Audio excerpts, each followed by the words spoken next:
કેવી છોકરી છે? એટલે આપણે સેકન્ડ હેન્ડ હોય તો બીજાના મોડેલ ના જોવાય. છોકરીને મળવા જવાનું, સાથે ઉભા રહીને જોઈ લેવાનું કે આની સાથે ફોટો બરાબર આવશે કે નહીં. ભાવે તો હા પાડી દેવાની, પતિ જીવ. પકા બટાકા વડા બનાયા કે નહીં? એટલે બનાવો બનાવો, જલ્દી બનાવો. મહેમાનને ભૂખ્યા રાખશો તો જલ્દી લગન નહીં થાય.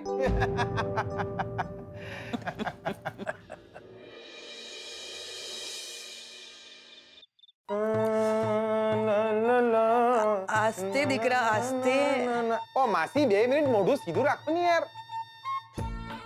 આ 2 મિનિટ તમારું માથું દબાઈ આલીશ ને તો ફટાફટ ઊંઘ આવી જશે. મારા બા હોય કે બાપા હોય, એ લોકો જયારે આમ થાકી ગયા હોય ને ત્યારે આમ થોડી વાર એ લોકોનું માથું દાબલી આલું ને તો આમ ફટાફટ પાર્ટી ઊંઘી જાય. કેવું લાગે છે માસી? સારું. અરે સ્વીટુ બેટા, કેમ ત્યાં ઊભી છે? આવ ને. આ છે ને સ્વીટુ છે. શોધન નથી ને તો રાત દિવસ મારી સંભાળ લે છે. આ તો મોટાઓની તો સેવા કરવી જ જોઈએ ને યાર. માસી તમને ખબર છે, પરદેશમાં બધું મળે, બા બાપા ના મળે.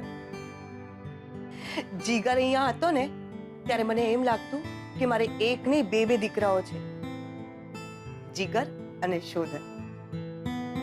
જીગર કમાવા માટે વિદેશ ગયો અને શોધન ભણવા માટે. ત્યારે મને લાગ્યું કે મારું ઘર સાવ ખાલી થઈ ગયું. પણ દીકરા, લંડનમાં તારું કામકાજ કેમ ચાલે છે? યાર શું વાત કરું તમને. પહેલા તો મને એમ જ થયું કે આપણી પથારી ફરી જઈશે. શું વાત કરે છે? અરે ડ્રાઈવરની નોકરી કરી, ગાડીઓ સાફ કરી, મોટલમાં વેટર બી બન્યો હતો. લોકોને જમવાનું પીરસવાનું, જમી લે એટલે થાળીઓ ઉઠાવવાની. પણ નક્કી કરી લીધું હતું કે એક દિવસ આપણી પોતાની મોટલ બનાવીશ. ને જો આપણે પોતાની મોટલ બનાવી દીધી. એક સમય એવો હતો કે ગજવામાં પૈસા નહોતા અને આજે દર મહિને બાપાને પાઉન્ડ મોકલું છું, પાઉન્ડ.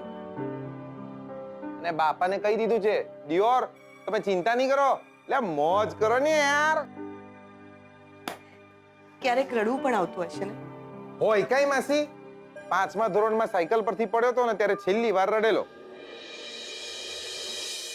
ત્યારે બાપાએ મને જોઈ લીધો ને જે ખંચેર્યો છે મને બાપાએ કીધું, એટલે ભાઈડો થઈને રડવા બેઠો છે? એટલે પાડાઓ પાસે જઈને કઈ શીખ. એ લોકો આખો દિવસ મજૂરી કરે છે તો એ રડવા બેસે છે? એ દિવસ છે ને આજની ઘડી છે, આપણે રડ્યા નથી. બેનબા, આ તમારી દવાઓ. તમે જમ્યા? ના જમ્યા હોય તો જમી લો.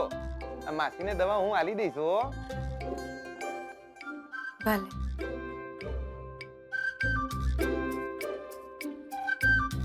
ના અમને હું ગમતો નથી લાગતો.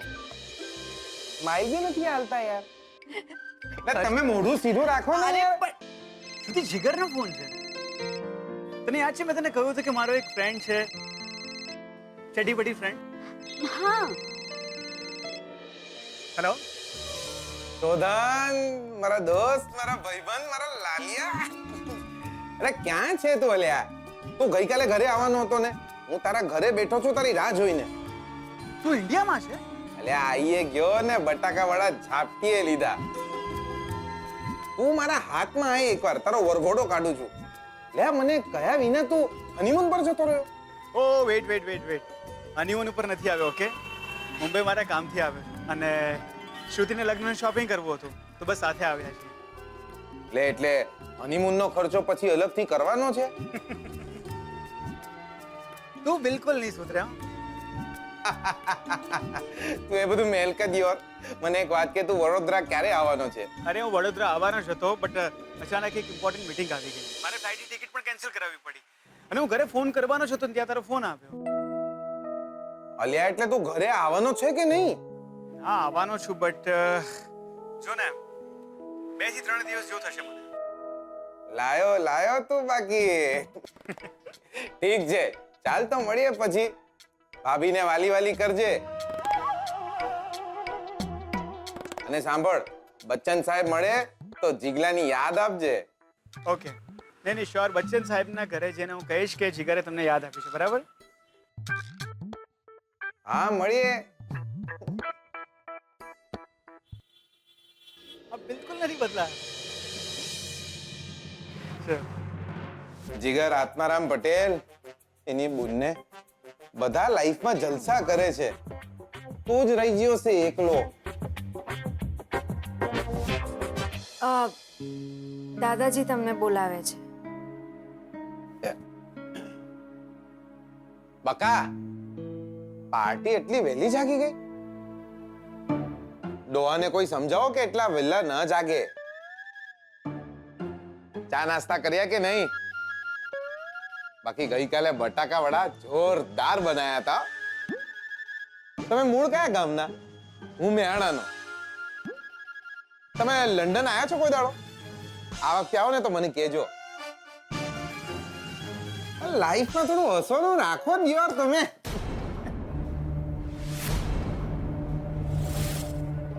બસ, મહેમાન છો, મહેમાનની જેમ રહેજો. આ શું મને ધબ્બો મારે કરો છો? આજ પછી મને અડવાનું નહીં, દૂર રહેવાનું મારાથી. સમજ્યા ને? બેન શું થયું?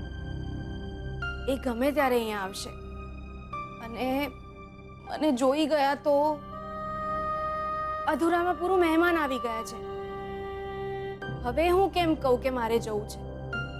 મને એમ કે હું બેનબાને કહીશ, પણ હું જ્યારે એમને કહેવા ગઈ ત્યારે એમના મિત્ર એમની સામે જ બેઠા હતા. અને એકવાર બોલવાનું શરૂ કરે એટલે તને તો ખબર જ છે કે આપણો તો વારો જ નથી આવતો. ગજિયા,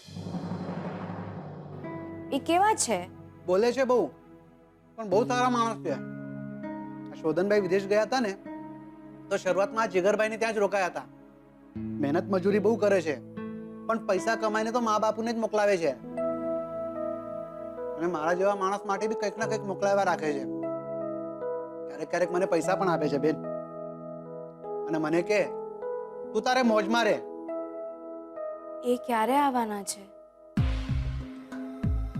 એ આવે પહેલા મારે અહીંયાથી જવું જરૂરી છે.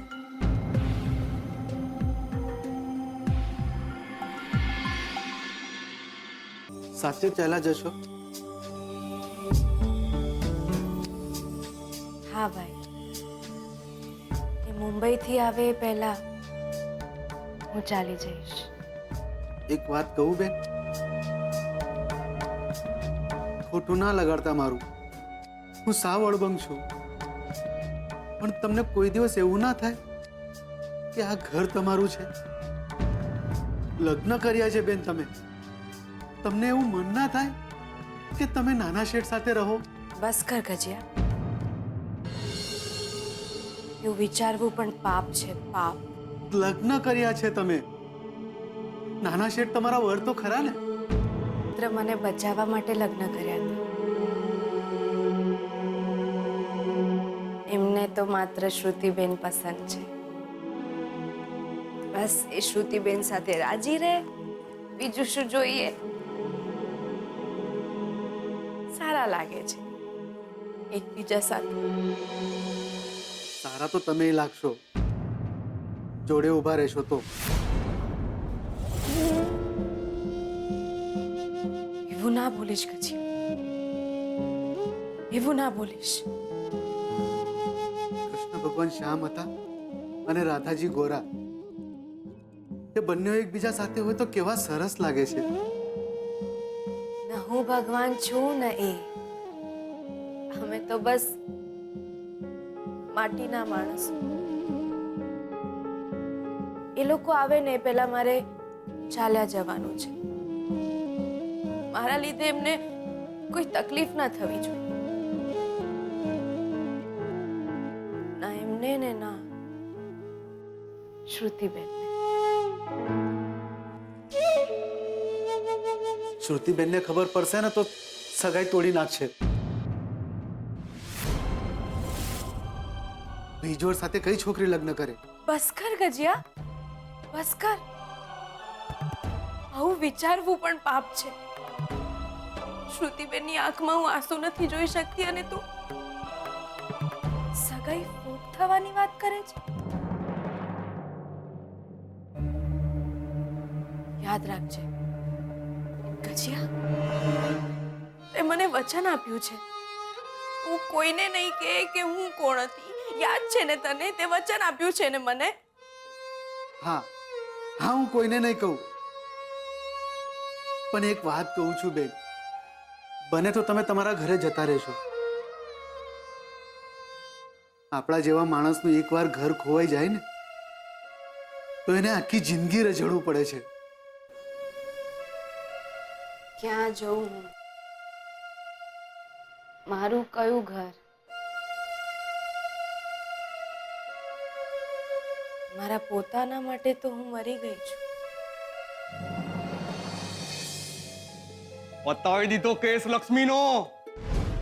એ તો ગઈ ઉપર હીરાબા જોડે. તમારા દાદા સસરાની મિલકત ઉપર તમારા દીકરા શંભુનો કેટલો હક છે એ તો લક્ષ્મી જ નક્કી કરશે.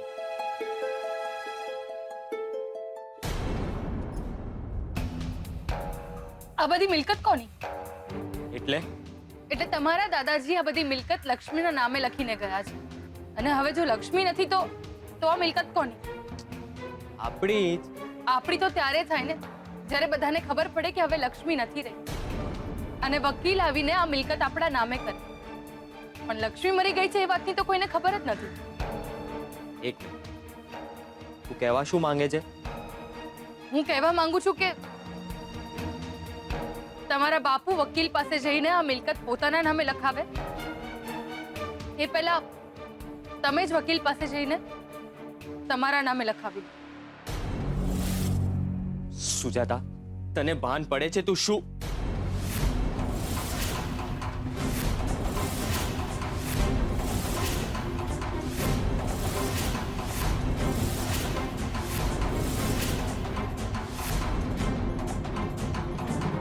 બાપુ, તમે?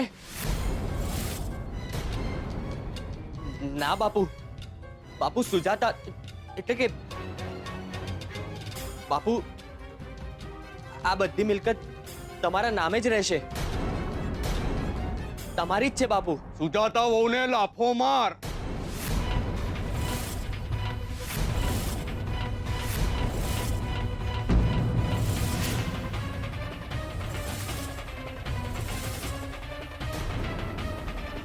શું?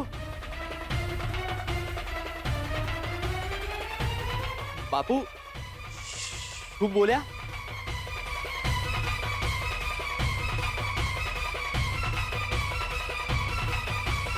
સુજાતા વહુને લાફો માર.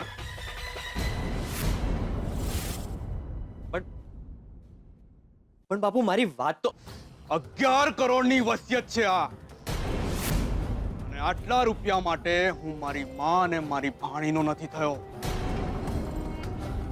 મારે એ જોવું છે કે તું કોનો થાય છે. સુજાતા વહુને લાફો માર. પણ મારી વાત તો સાંભળો. 11 કરોડ બકલા. 11 કરોડ કે તારી વહુ.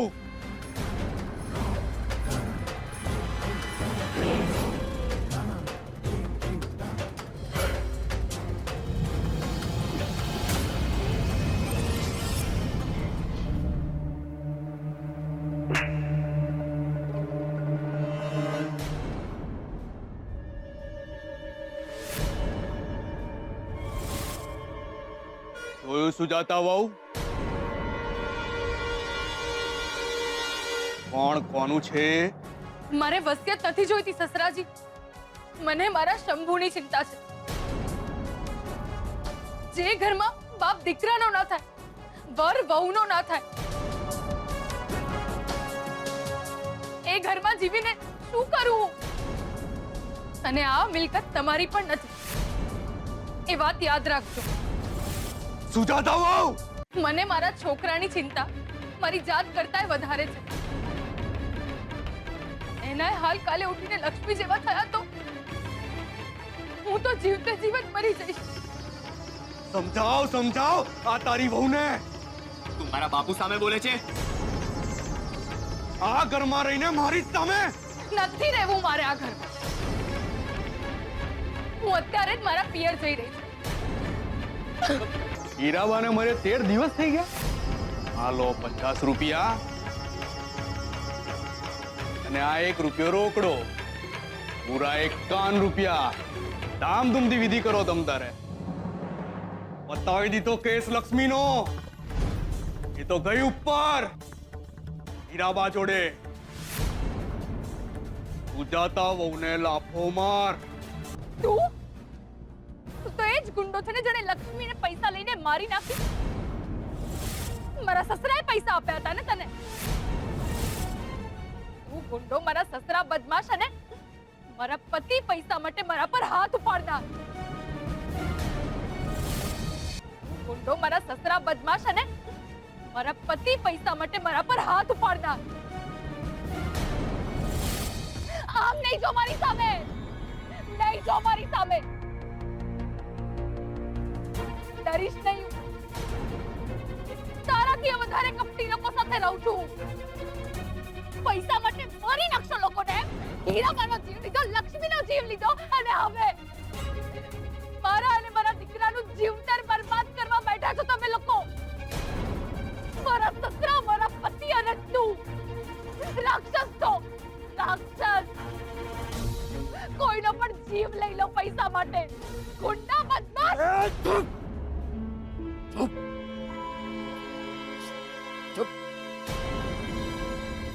સૌથી મોટો ગુંડો તારો સસરો છે. આ રાક્ષસ એ છે, હું નહીં. સગી ભાણીને મરી નાખવાની સુપારી એણે મને આપી. એટલે તે લક્ષ્મીને મારી નાખી. કાલે ઉઠીને મારી મારવાની સોપારી આપશે. તું મને પણ મારી નાખીશ. હું તારી સામે ઊભી છું. મારી નાખ મને. એ નથી મારી લક્ષ્મીને મેં. નથી મારી મેં. પહેલી વાર આ ત્રિકમ ટેમ્પોની સોપારી ફોક ગઈ છે. એ છે લક્ષ્મી. તો શું હજી લક્ષ્મી જીવતી છે? લક્ષ્મી જીવે છે.